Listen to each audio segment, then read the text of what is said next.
Quando eu era pequeno, meu falecido tio me deu diversos quadrinhos do Batman. Esses quadrinhos não foram minha porta de entrada aos super-heróis, e nem foram meu primeiro contato com o Batman, mas foram um motivo de eu ter me apaixonado por esse mundo. As animações do Batman foram por muitos anos os responsáveis por apresentar esse personagem para diversas juventudes pelo mundo, e os filmes não ficam de fora dessa. E por muitos anos, meu contato com o Batman foi através dessas vertentes de adaptação do personagem. Quando eu de fato comecei a ler quadrinhos, foi com os Novos 52. E apesar de eu ser um crítico dessa fase da DC, ela foi um grande exemplo de como novas fases podem introduzir novos públicos e trazer novos leitores para os quadrinhos. O Flashpoint me mostrou como diferentes ideias poderiam ser conectadas em uma realidade totalmente distorcida, onde o principal causador de toda a crise foi o seu próprio herói. Um herói que um simples detalhe fora do lugar poderia definir não apenas sua vida, mas toda a realidade do mundo. É uma premissa que enche os olhos de todo jovem leitor, mas para os mais velhos, já é batida, já é clichê. Os clichês são importantes. São clichês pois funcionaram bem, e ainda funcionam. E há uma criminalização lírica dos clichês hoje em dia. Isso suprime cada vez mais as histórias de ganharem o tempo necessário para maturar suas ideias através dos clichês. Quando conheci Batman, foi nos 952, especificamente na fase de Scott Snyder e Greg Capullo.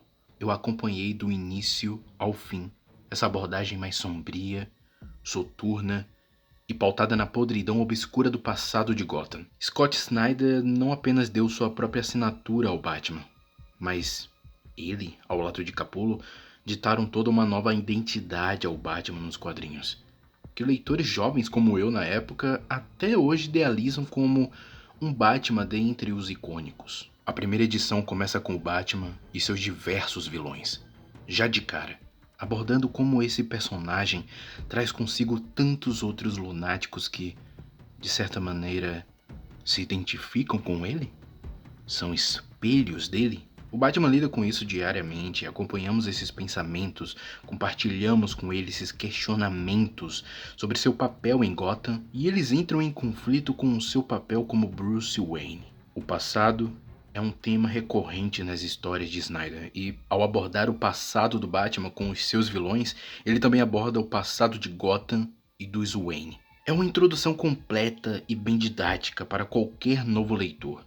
Todos os vilões já conhecem o Batman e todo o status quo já está estabelecido, deixando uma semente de mistério sobre o que de fato importa e viria a assombrar esse Batman ao longo de um denso e memorável arco chamado A Corte das Corujas.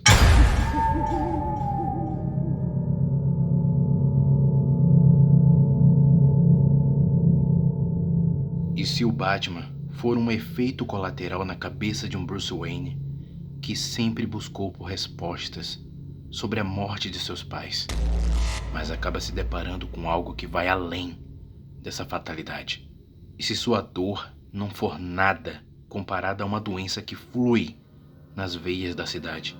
E se o passado de Gotham for aquilo que gerou tantas mazelas que Bruce Wayne acredita ser um mal natural, mas nada tem de natural? E se o Batman também fizer parte desta doença?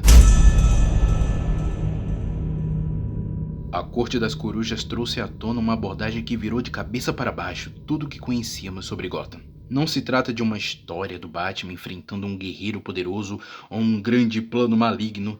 Se trata do Batman enfrentando o passado de tudo aquilo que ele jura proteger e que, de certa maneira, está imerso em um mar de lama, uma lama de total corrupção. Se trata de Bruce Wayne temendo que, no fundo de toda essa lama causada por uma sociedade secreta manipuladora e capaz dos atos mais hediondos, seus pais estejam mais do que envolvidos. Sejam parte e vítimas de uma conspiração que ele agora faz parte. De Corte das Corujas para a Morte da Família, onde tivemos um dos coringas mais brutais, capaz de arrancar seu próprio rosto e colocar a Bat-família inteira de joelhos em uma história de terror psicológico, Scott Snyder trabalhou intensamente o suspense e o mistério. Entre grandes acertos e pequenos tropeços, há uma competência em conduzir essa história e alimentar a curiosidade ao longo das edições que, aliado aos traços de Capullo, marcam a história do Batman de maneira significante e acarretaria em diversos outros arcos no futuro. Essas histórias encheram meus olhos e os olhos de uma geração por uma sede de leitura de Batman, ao trazer para uma fase introdutória das HQs do personagem uma trama que não tratou seus leitores como bobos e nem fingiu uma inteligência presunçosa para se destacar entre as outras histórias. Essa é uma história do Batman. Essa ainda é uma história de super-heróis. Mas essa é, acima de tudo, a história de um Batman que sabe que é humano, mas questiona o tempo inteiro a humanidade de suas ações e de seus vilões. Pois afinal, o que é mais humano e cruel do que um inimigo que ameaça a verdade de sua própria história?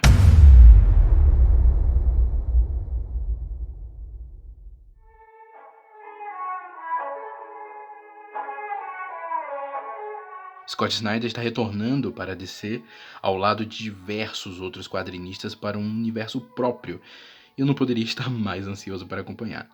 Eu comecei a amar os quadrinhos do Batman graças aos 952, foi onde a porta se abriu para tantas outras histórias, e apesar das minhas críticas, eu não poderia de maneira alguma diminuir essa fase, nem ser injusto com ela.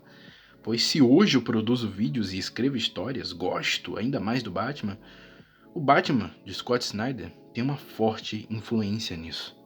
Eu agradeço ao meu tio e ao impacto que a leitura exerce na mente de um jovem, pois um simples gibi pode ser uma pequena semente para um futuro incerto. E se caso você chegou até aqui e compartilha desse mesmo sentimento, eu agradeço a você também e peço que apoie o canal. É muito simples, você já sabe. Deixe seu like, compartilhe e se inscreva no canal. Comente qual quadrinho foi sua porta de entrada para o mundo dos quadrinhos e o que acha das histórias do Batman do Scott Snyder. Todos os nossos links e como você pode apoiar o canal estão aí no nosso primeiro comentário fixado. Muito obrigado mais uma vez, até o próximo vídeo e como sempre, continuem com suas leituras.